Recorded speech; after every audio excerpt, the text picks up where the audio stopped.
Thank you for joining us again. Let me ask you a question. Where do you live? Now, you might think, well, I live at such and such address in such and such city. That's not where I'm getting at, what I'm getting at. Where do you live up here?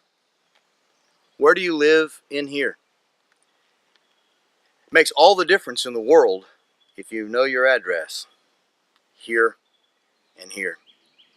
In fact, where we live at physically, our house, the address, as we live there, we become very familiar with the things that surround us. We look out in our backyard and there are things that we're familiar with. We see what's surrounding us there. The same with our front yard, with the places that we drive to and from each day. We become familiar with our surroundings. We become comfortable in our surroundings. In fact, we become so comfortable most of the time where we live, we end up calling it home. Well, the Bible tells us that for a child of God, there is a specific place where we are to be living, here and here. Paul tells us in Colossians chapter 3, therefore, if you have been raised up with Christ, keep seeking the things that are above, where Christ is seated at the right hand of God. Set your mind on things above, not on the things that are on the earth, for you've died, and your life now is hidden with Christ in God. You know what your surroundings are now as a child of God? Your surroundings are the surroundings of the throne room of the Most High God. You and I are in Christ. And where is He? At the right hand of the Father. In that realm, a realm above and beyond all realms. The highest place in the universe, the very throne room. Paul tells us that we need to get familiar with our surroundings there. The people, the persons who are there, Father and Son, Spirit. We need to get familiar with the atmosphere. We need to get familiar with the very attitude and atmosphere and the things that are going on there. We need to live in that reality, even though at the moment we're physically present on this earth in time and space. Reality is we are seated in Him in the heavenly realms.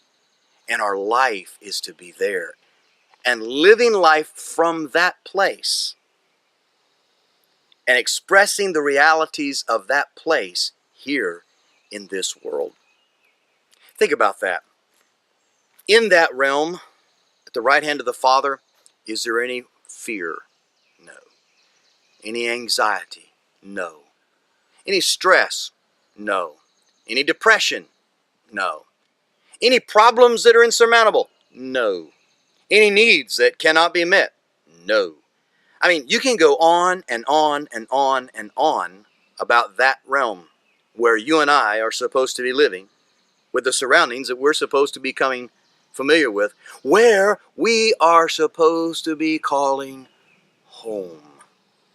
In fact, the Bible tells us that God now calls us His home. We're His dwelling place, and He is our dwelling place. We are to become familiar with those realities and live those things out here.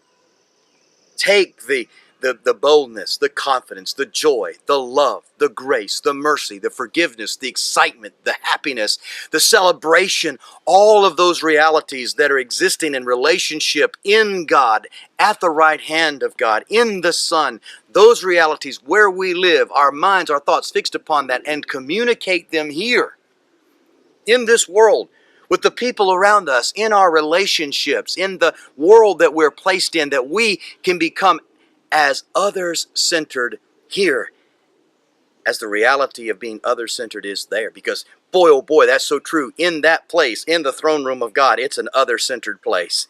The love that exists there is not to be consumed upon oneself. It is to be given away to others. And you and I are placed in this world to be other-centered and love other people, even those who we would seem or deem to be called our enemies, Jesus said. To express that love and to express the realities of that realm here. And the world should be standing back, taking notice, and seeing that you people are different. It was noted of the early church how that the world would stand and look and say, see how they love one another. They could see the evidence of the power of God in their midst. They could see evidence of things that God was doing supernaturally. They could see supernatural provision. They could see these people facing death with angelic looks on their faces. How could they do that? Because they were living in another realm. Even though they were physically placed in this world, that was their reality. What's your reality? What's your home? Where is your home today? I want to encourage you to think about this. Let heaven, let the realities of that kingdom be your home, be your reality today. Spending time beholding Him who is beholding you and communicating to those around you that reality.